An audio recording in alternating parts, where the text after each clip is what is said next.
And welcome to PM News. Good afternoon. Thanks for having me. Thank you so much, Doctor. Now, Doctor, this month, Rwandans and the whole world will commemorate 20 years since the Rwanda genocide that killed about 800,000 people. Rwanda is going to light the Kabikwa flame, or the light of hope. Please tell us about the significance of this event, Doctor, especially to the Rwandans. I think 20 years on from that tragedy, on the one hand, I think Rwandans are very happy to see the way the country's been able to turn a page in this ugly history, to try and build a state, a modern African state in the heart of Africa, a historically very troubled region. The lessons of that tragedy, I believe, has been learned, not just by Rwandans, but right across Africa and the globe as a whole. But we're not completely out of the woods. A lot of challenges still to be resolved in Rwanda itself. And if you look around the continent today, the Central African Republic and a few other places, sadly, you might conclude that history is in fact cyclical. The hope is that it would not soon again repeat itself. Now, Doctor, in your view, how did this genocide change the person-to-person relations in that country? Can a Hutu marry a Tutsi now? We also know that a lot of Rwandans are still living or hiding in the bushes or have fled to the diaspora. Is this kind of problem still persistent in Rwanda, Doctor? I think you are spot on here. We talk a lot about the Rwandan genocide. To be a bit controversial here, it's not just Rwanda's genocide, it's a regional debacle that befell the Central Africa region in 1994. In another sense, I think it's also a global tragedy.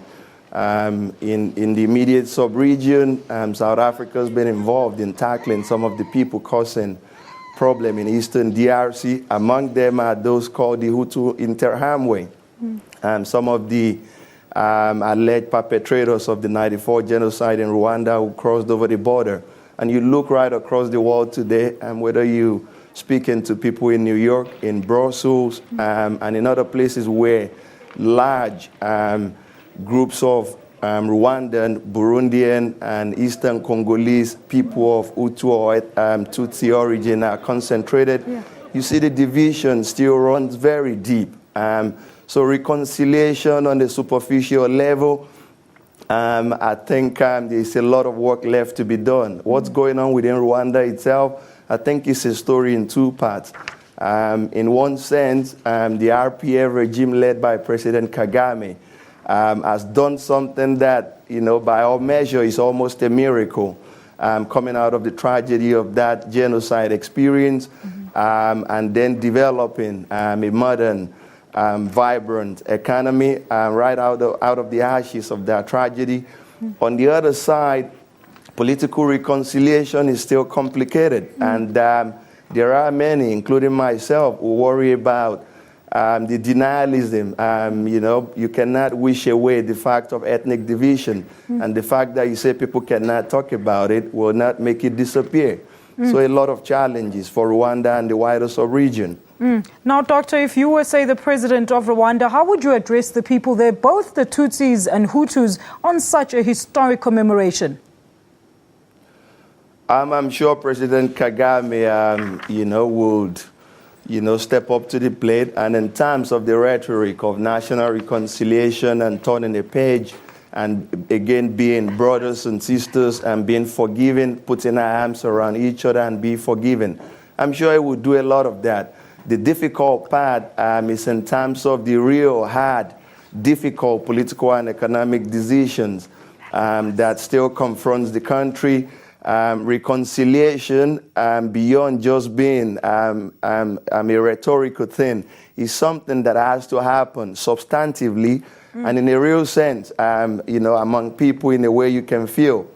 I don't think Rwandans are at that stage yet. People snigger, people talk about the domination of the government by one section of the country. In fact, people say the English, the Anglophones, the people who returned from Uganda in 1994, to stop the genocide, of course, but also they took over the levers of government. Ultimately, I hope what would happen in Rwanda is that, as we turn a page on this difficult history, that we begin to change those economic, political, and ethnic reality on the ground that continue to complicate reconciliation. So it's a reconciliation that has to take place on so many levels. So obviously the government has its job cut out. Thank you so much, Doctor, for speaking to us today. That was Dr. Oladiran Bello, head of the South African Institute for International Affairs Governance of Africa, talking to us about the 20th anniversary commemorations for the Rwanda genocide that shook the entire world.